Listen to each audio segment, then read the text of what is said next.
Bohol TV Show! Pakinggan natin yung sasabihin ni Harry Roque about ni Tatay Digong sa ICC. Po ang naging piyesta opisyal ng mahal na araw sa inyo, no? At mabuti naman po na tayo mga Kristiyano ay nakapag-celebrate muli ng Easter dahil nandiyan nga yung pangako ng buhay na walang hanggan.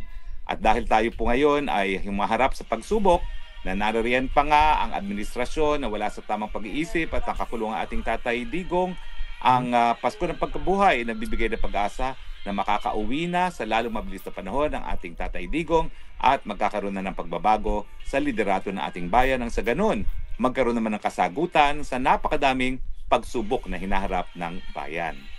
Ngayon po, dalawa po pag-uusapan natin ha. Fake news daw ako, sabi ni Auntie Claire, at saka syempre, magkakaroon na kaya ng Santo Papa na Pilipino?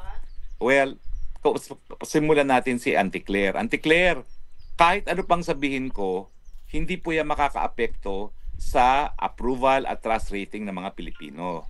Kung maka-apekto man, bahagya lang. Pero ang approval at trust rating po ng ating Pangulo ngayon, ni Marcos Jr., napakababa. -28 at -29 ang approval at trust rating. Saan kayo nakakita na negative ang approval at negative ang trust rating? At super negative pa, -28 at -29. Ang masasabi ko na lang, Auntie Claire, swerte ka dahil hindi -54 dahil sa Bohol, -54 daw ang approval rating ng ating presidente. Nako, promise, isang buwan pa sa susunod na isang buwan, buong Pilipinas, -54 na yan. Lalo na magpatuloy ka na maging spokesperson kasi habang nagpapatuloy ka, bumabagsak ang approval at trust rating ng iyong principal. Ako naman, hindi ako nagsasabi na meron akong extraordinary powers, pero at least nung ako yung spokesperson, alam naman natin kung ano naging spoke ng approval at trust rating ng aking presidente, no?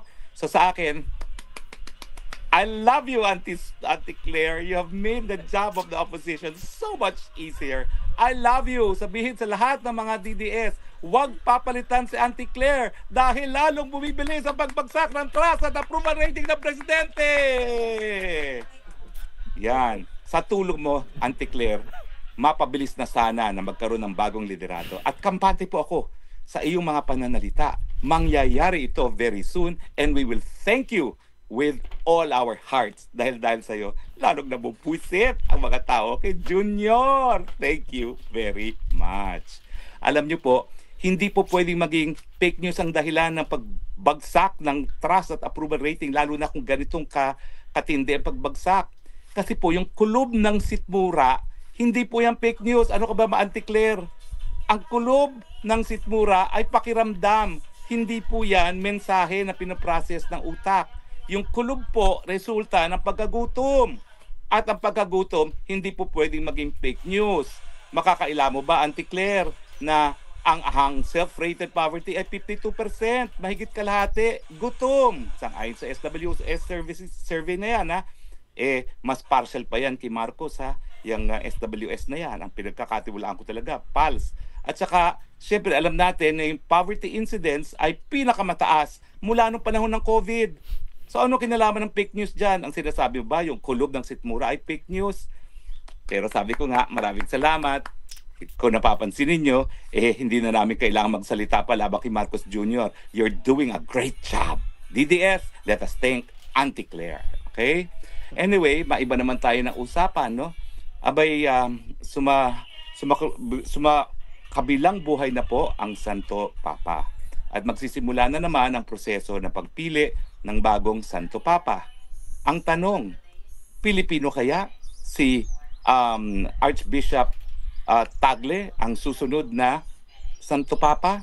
Well, alam niyo po ako, napanood ko at nabasa ko yung The Conclave. Ito po yung pelikula na maraming awards na nakuha sa award-giving body sa Amerika at saka yung libro.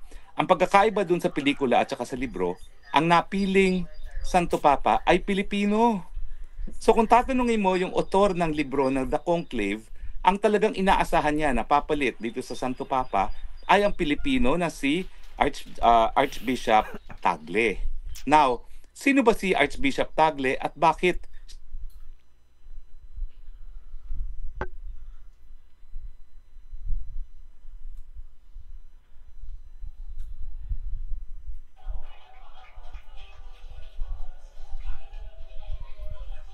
biglang nag-block kasi may tumawag, ganun pala yun pag nag-StreamYard ka nawawala. Anyway, pag-usapan po natin next ay ang Santo Papa. Ang nabasa ko, yung libro at saka napanood ko yung pelikula, ang pagkakaiba, doon sa libro, ang sumunod na Santo Papa na talaga namang naniniwala siya doon sa mensahe ng kandidato para maging Santo Papa ay ang Pilipino. Pero sa pelikula, ginawang Mexicano. Now, panahon ba na ba talaga na magkaroon ng Pilipinong Santo Papa? Well, aminin ko po, hindi po ako Katoliko, no? So parang ako'y isang observer pagdating dito sa pagpipili ng Santo Papa. Archbishop Tag, nananampalataya dito sa Europe. Tingin ko po, hindi malayo na maninindigan din ang Santo Papa Tagle laban sa